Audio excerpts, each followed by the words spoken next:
Did Evan Neal suffer a setback as he tries to work back from that offseason ankle surgery? We're going to break that down on today's show as you're watching Giants Now by Chat Sports, and I am your host, Marshall Green. Neal did not participate in team drills at OTAs, and he was only working on the side at minicamp. So he takes a less of a workload as the offseason programs progress, and a couple of beat reporters have hinted that maybe he suffered a setback. We have quotes from Brian Daboll and Mike Kafka about their confidence level in Neal being that starting right tackle. We'll talk about that in a second, but I know that there's a lot of people watching today's video that has friends that are Giants fans, and they need to know the newest information on Evan Neal. So let's get the word out. Click the share button, click the Twitter or X icon, click post to X, and tag me at @MarshallGreen_, and I'm going to give you a retweet and a follow back. So help everybody out and share this video.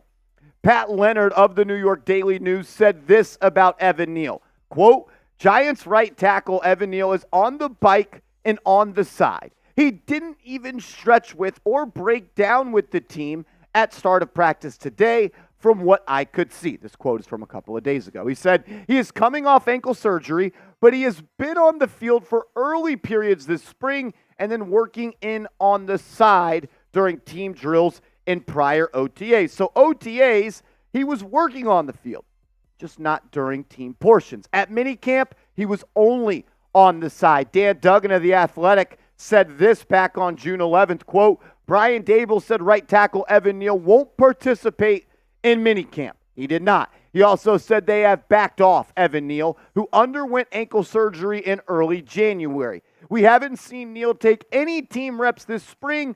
Unclear if Neal suffered a setback to prompt the backing off of from doing the position drills we saw him do earlier this spring. And I think if you go from doing position drills in OTAs and then not even participating in minicamp, that's not workload management.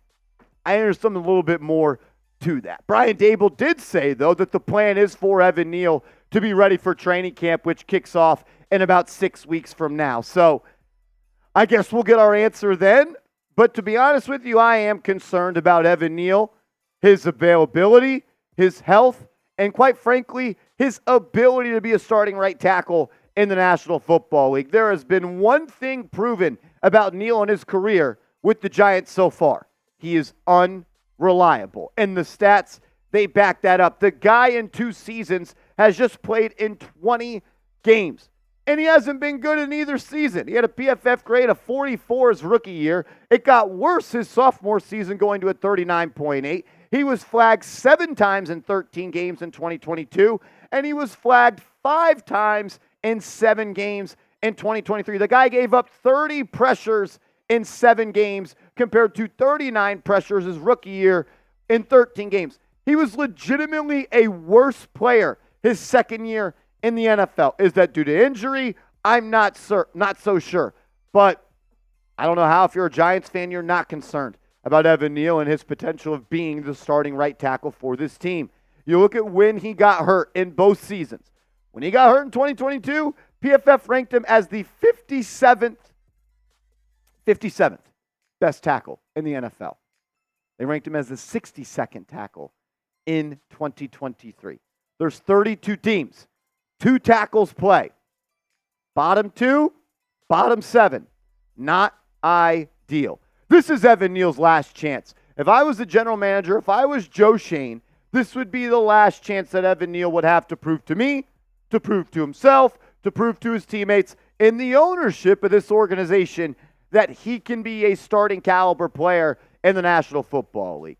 I'm not so sure if he can be. The Giants, they did improve their offensive line this offseason, going out and signing Jermaine Eluemunor, John Runyon, Stinney, Schlottman, and you needed to do that. You needed to go out and add some veterans that have been there and done that and produced at an average level in this league. The Giants gave up 85 sacks last year, the second most in the history of the NFL.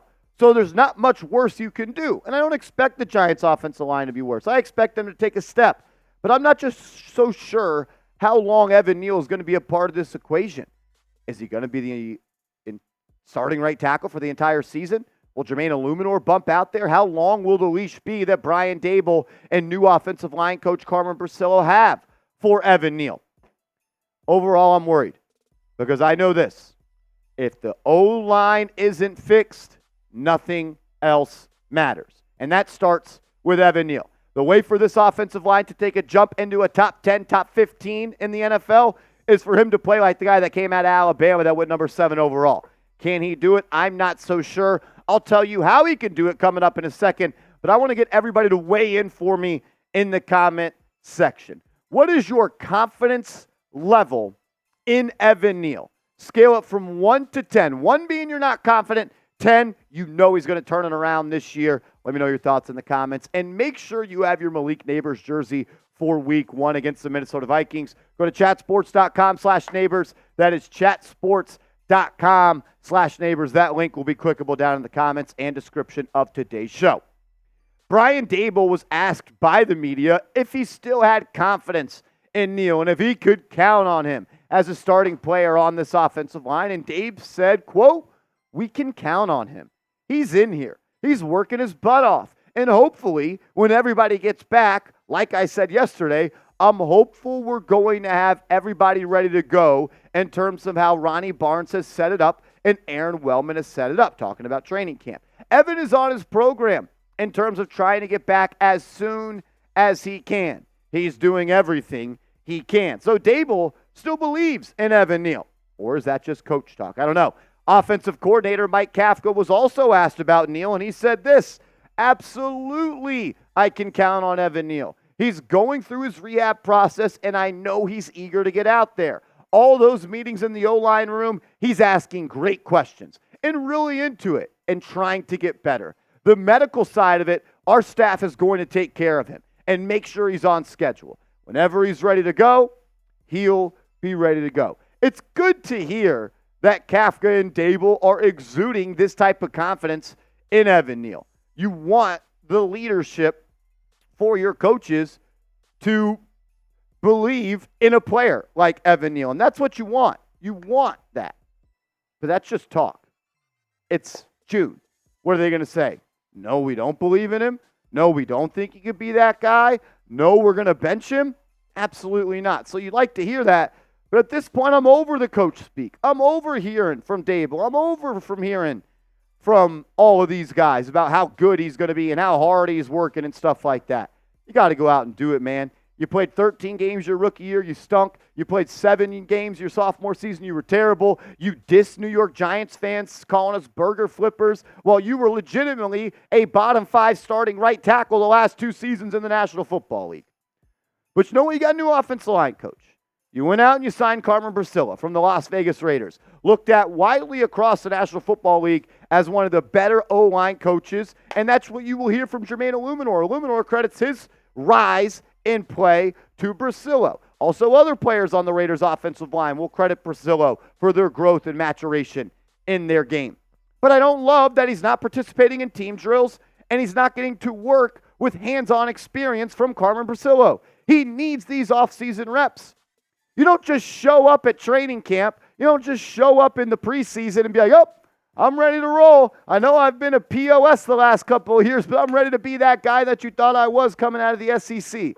It doesn't work like that. He needs these reps, and he needs to be working directly on the football field with John Runyon right next to him and Carmen Bricillo coaching him up. Bricillo said this about Neal a couple of days ago, and I believe it. He said the offensive line is a developmental position. You don't judge a player when they're young, and you don't judge a player when they're injured. And while I do agree with that, I think when you're selected number 7 overall in the NFL draft, it's just a little bit different. The expectations are a little bit higher. This isn't a second-round pick. This isn't a fourth-round pick. This isn't a UDFA. This is a guy that multiple teams across the NFL and the Dallas Cowboys had as the number 1 player on their big board entering that first draft that Joe Shane conducted. He needs to be better. I do like, though, the Giants went out and signed 2 guards, Eluemunor, as well as John Runyon, and maybe playing Runyon at that right guard spot makes life easier for Evan Neal because he has a pro. He has a guy that's been there. Last year, and really in Evan Neal's first year, it was a turntable of different players at that right guard position. So when you bring a guy in there that's productive, we'll be able to help him out. You look at the career PFF grades for Runyon, and he's a solid player. He's not a great player, but he's solid, and he's above average. And that, compared to what we've had the past couple of years, is quite the upgrade. He's a much better pass-blocking offensive lineman than run-blocking, and you see that in the grades in 2022. He had a PFF pass block grade of 77. In 2021, 71.1. And then his pass block grade this past year was 63.5. With him playing right guard, I went back and looked at the last 2 seasons. And I looked at his stats when he strictly was playing right guard. He's played at that position for 28 games in the last 2 years.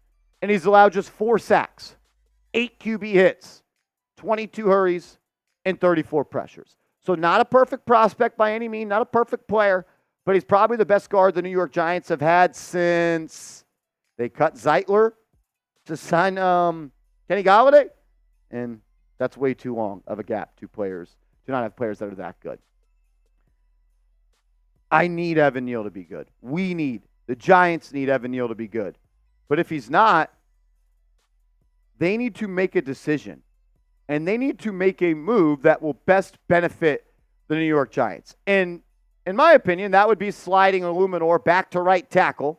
They've been running Josh Ezeudu at minicamp at right tackle. I'm not the biggest fan of that. I'd rather Eluemunor do that because he's been there and done that, and he's done it at a pretty high level in the NFL before. And then you try either Ezeudu, Stinney, or Schlottman at that left guard spot. I'm not sure how long the leash will be. If we get to week 4 and Neal doesn't look like he's progressed, I think he should be benched. I don't know if we will do it. But I do think there will come a point in time when a discussion will come up of who should be the right tackle for this football team. Let's start it today. Who has more starts at right tackle this year? Is it Evan Neal? Or is it the veteran free agent you signed, Jermaine Eluemunor, that came over from the Raiders and has a personal relationship with Carmen Brasillo?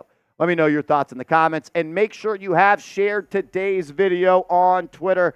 Everybody that shares it, I'm going to give you a retweet and a follow back. So help me out over there. We'll be back later with another video.